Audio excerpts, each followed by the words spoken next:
सभी स्टूडेंट को जय हिंद और नमस्कार। अभी सारी शिफ्टों के आधार पर यानी 23, 24, 25 के आधार पर जो यूपी पुलिस से संबंधित टॉप क्वेश्चन बन रहे हैं यूपी जीके संबंधित, वो सारे मैं लेकर आ चुका हूं आपके लिए। तो एक बार लाइक, शेयर और सब्सक्राइब करना आप नहीं भूलेंगे। इस क्लास को अपने दोस्तों तक भी शेयर कर दो, क्योंकि वर्दी वो भी पहने और वर्दी आप भी पहनोगे। तो चलो पहला क्वेश्चन स्टार्ट करूँगा। इससे पहले अभी तक जिस बच्चे ने लाइक, शेयर और सब्सक्राइब नहीं किया है वो करेगा और शेयर करके मेरे साथ में जुड़ जाएगा जल्दी से जल्दी।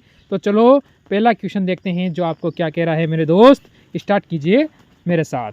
तो क्वेश्चन का कहना है, किस देश की राजधानी योंगयांग है? योंगयांग है वो किस देश की राजधानी है? बढ़िया क्वेश्चन है। तो आप कहोगे जैसे मालदीव, मंगोलिया, मलेशिया, उत्तरी कोरिया। तो मेरे मित्र आप कहोगे मलेशिया। ऑप्शन नंबर 3 बिल्कुल सही हो जाएगा। बढ़ते हैं क्वेश्चन नंबर 2 की ओर। पौराणिक कथाओं के अनुसार किस देवता ने दशमेध घाट पर होने वाले दशमेध यज्ञ के दौरान 10 घोड़ों की बलि दी थी? ठीक है, तो किसने दी थी ये आपको बताना है। तो पौराणिक कथाओं के अनुसार आपसे पूछा गया है मेरे मित्र, तो आप कहोगे भगवान ब्रह्मा। ऑप्शन नंबर इसमें 2 बिल्कुल सही हो जाएगा। आगे चलो। कौन सा जीव को उत्तर प्रदेश पुलिस का प्रतीक माना जाता है? जो आपको पता है पुलिस का जो लोगो होता है उसका जो प्रतीक माना जाता है वो कौन से जीव को माना जाता है मेरे मित्र, ये आपको बताना है। तो आप क्या कहोगे यहाँ से? आप कहोगे मछली। ऑप्शन नंबर ए बिल्कुल सही हो जाएगा। आगे बढ़ो अगले क्वेश्चन पर। मौर्य साम्राज्य को मगध में स्थापित किया गया था, लेकिन वर्तमान समय में इसे क्या कहा जाता है? ठीक है, मौर्य साम्राज्य का था मगध के अंदर, तो अभी इसे वर्तमान में हम क्या कहते हैं ये आपसे पूछ रहा है। ठीक है, तो वर्तमान में आप सभी को बताया इसे हम बिहार कहते हैं। ऑप्शन नंबर 3 बिल्कुल सही हो जाएगा। यहाँ से आगे बढ़ो अगले क्वेश्चन पर। भारत में राष्ट्रीय मानवाधिकार आयोग की स्थापना कब की गई थी? भारत में जो राष्ट्रीय मानवाधिकार आयोग है इसकी स्थापना कब की गई है? आपको बता दूं कि आपका जो पेपर है जुलाई के फर्स्ट सप्ताह में होने वाला है ऐसा माना जा रहा है, तो आप अच्छे से तैयारी कर लीजिए। तो 1993 ऑप्शन नंबर ए बिल्कुल सही हो जाएगा। चलो आगे। 6वीं शताब्दी ईसा पूर्व के दौरान उत्तर प्रदेश के कौन से क्षेत्र को चेंदी के नाम से जाना जाता था? कौन सा क्षेत्र था उसको जाना जाता था, ये आपको बताना है। तभी आपका यहाँ से उत्तर क्या होगा? तो आप सभी कहोगे बुंदेलखंड। ऑप्शन नंबर आप यहाँ से 1 को बिल्कुल सही बताओगे। चलो आगे चलो। उत्तर प्रदेश दैनिक समाचार पत्र हिंदुस्तान का साल 1887 में कौन संपादक थे? अब बात चल रही है 1887 की। ठीक है, तो उस समय कौन थे ये आपको बताना है। 7 नंबर क्वेश्चन का उत्तर आपका क्या होने वाला है? तो आप कहोगे मदन मोहन मालवीय। ऑप्शन नंबर 3 वाला बिल्कुल सही होगा। यहाँ पर आगे बढ़ेंगे अगले क्वेश्चन 8 नंबर पर।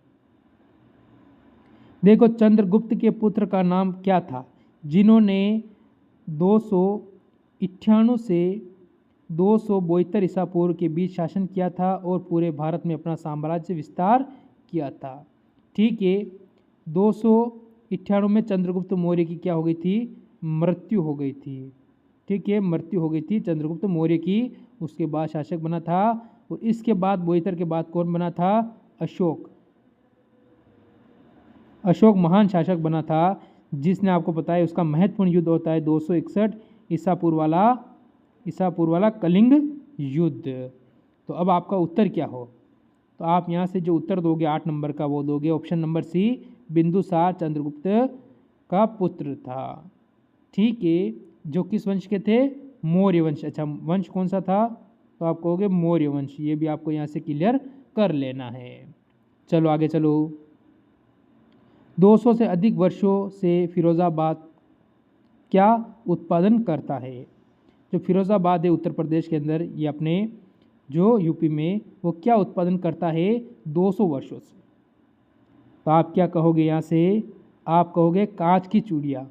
ये क्या करता है? कांच की चूड़ियाँ। ऑप्शन नंबर बी बिल्कुल सही है। लास्ट में कमेंट करना कितने क्वेश्चन सही करते हो। देखो, दक्षिण एशियाई क्षेत्रीय सहयोग संघ का मुख्यालय कहाँ पर स्थित है? तो आपको पूछा गया है कौन सा? दक्षिण एशियाई। तो दक्षिण एशिया में आपको पता है भारत आता है, नेपाल आता है, पाकिस्तान आता है, श्रीलंका आता है। तो आपका उत्तर होगा ऑप्शन नंबर बी, नेपाल में हो जाएगा। चलो आगे बढ़ो। एशिया में मौजूद सबसे बड़ा मरुस्थल का नाम क्या है? जैसे अगर आपको भारत में सबसे बड़ा मरुस्थल पूछे तो कौन सा है? थार। थार कहाँ है? भारत में। ठीक है, उसी प्रकार एशिया में पूछा है आपसे, तो एशिया में आप कहोगे गोबी मरुस्थल। ऑप्शन नंबर 2 वाला बिल्कुल हमारा यहाँ से सही और सटीक उत्तर बनेगा। आगे चलो। भारतीय राष्ट्रीय कांग्रेस की सबसे पहली महिला अध्यक्ष कौन थी? जो भारतीय राष्ट्रीय कांग्रेस है इसकी सबसे पहली जो महिला अध्यक्ष थी वो कौन थी? अब आपको क्या कहोगे इसमें?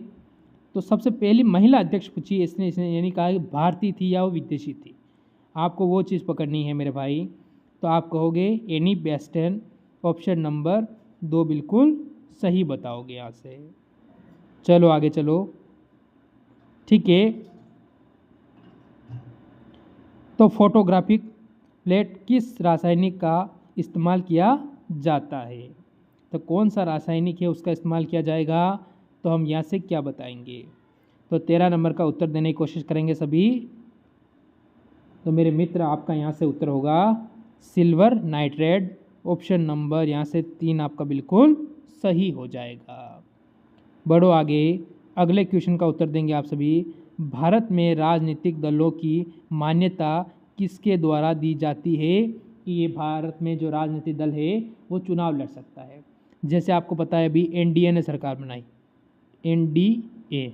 ठीक है, एनडीए ने जो सरकार बनाई वो 38 पार्टियों के दम पे अपनी सरकार बनाई। ठीक है, कितनी पार्टियों के दम पर? 38 पार्टियों के दम पर अपनी सरकार बनाई है। इसी प्रकार मान्यता देती है दलों को, तो कौन देता है ये आपको बताना है। तो आप यहाँ से बताओगे अगर किसी पार्टी को क्या दे रहा है, मान्यता दे रहा है, कौन देगा? भारत का निर्वाचक आयोग द्वारा, यानी निर्वाचक आयोग भारत का जो है वो मान्यता देता है। ऑप्शन नंबर 4 बिल्कुल सही है। आगे चलो। रेड क्रॉस का मुख्यालय कहाँ स्थित है? ठीक है, रेड क्रॉस का मुख्यालय कहाँ पर स्थित है? तो लंदन, पेरिस, जेनेवा और मित्र यहाँ से हमारा जो उत्तर बनेगा वो बन जाएगा जेनेवा। जेनेवा का मतलब ऑप्शन नंबर 3 बिल्कुल सही है। चलो आगे चलो, अगले क्वेश्चन का उत्तर देंगे। इनमें से भारत की सबसे पुरानी तेल शोधक इकाई कौन सी है? ठीक है, भारत की सबसे प्राचीन तेल शोधक इकाई कौन सी है? तो आप सभी को पता है इसमें से कौन सी होगी। तो भारत की जो सबसे पुरानी है मेरे मित्र वो हो जाएगी ऑप्शन नंबर 16 का बी डिगबोई। कहाँ पर है ये आप मेरे को कमेंट करोगे कि ये कहाँ पर है, ये आपको ध्यान रखना है। चिपको आंदोलन का संबंध किस चीज़ से जुड़ा हुआ है? जो चिपको आंदोलन है, ठीक है, वो किस चीज़ से जुड़ा हुआ है ये आपको बताना है। तो क्या कहोगे? चिपको यानी वन संरक्षण से। ऑप्शन नंबर 3 बिल्कुल सही हो जाएगा। चलो आगे चलो। यूडीपी का फुल फॉर्म क्या होता है? तो यूडीपी होती है मेरे भाई, यूडीपी की फुल फॉर्म क्या होती है ये आपको बताना है। तो यहाँ से आपका उत्तर क्या होगा? तो हम कहेंगे कनेक्शन रहित प्रोटोकॉल। ठीक है, ऑप्शन नंबर आप यहाँ से बी पे जा सकते हो, बिल्कुल सही है। ठीक है, यहाँ से थोड़ा सा मेरे इसको उसमें डाउट लग रहा है, तो चलो इसको छोड़ो, आप इसको रहने दो, ये क्वेश्चन को रहने दो, इसको मैं आपको बाद में क्लियर करके बताता हूँ। इसको छोड़िए आप, इसको में थोड़ा सा मेरे को डाउट भी रह रहा है इस क्वेश्चन में। चलो आगे चलो। महात्मा गांधी ने भारत छोड़ो आंदोलन के वक्त उनका साथ देने वाले अमेरिकन पत्रकार का नाम क्या था? देखो उस समय जो अमेरिकन पत्रकार थे उनका साथ दे रहे, उनका नाम क्या था ये आपसे पूछ रहा है क्वेश्चन। तो क्या उत्तर होगा? Louis Fischer. फिशर ओ यानी ऑप्शन नंबर 2 बिल्कुल सही होगा। चलो आगे चलो। तीनों गोलमेज सम्मेलन में भाग लेने वाले भारतीय का नाम क्या है, ये आपको बताना है। तीनों में भाग लिया, 1930 में भी लिया, 1931 में भी लिया, 1932 में भी लिया था। 1930 में किसने लिया था? महात्मा गांधी ने लिया। 1931 में महात्मा गांधी ने भी लिया था। ठीक है, अब आपको नाम बताना है, उनका नाम क्या है? तो यहाँ से आप कहोगे option number A, B.R. Ambedkar ने तीनों में भाग लिया था। कहाँ हुए थे? लंदन के अंदर। आगे चलो, किस संविधान से भारतीय संविधान के मूल अधिकारों को लिया गया है? यानी किस संविधान से भारतीय संविधान के जो मूल अधिकार है वो लिए गए हैं, किन संविधान से, ये आपको बताना है। तो मेरे मित्र आप कहोगे अमेरिका के संविधान, ऑप्शन नंबर 4 बिल्कुल सही हो जाएगा। आगे चलो, अगले का उत्तर देंगे।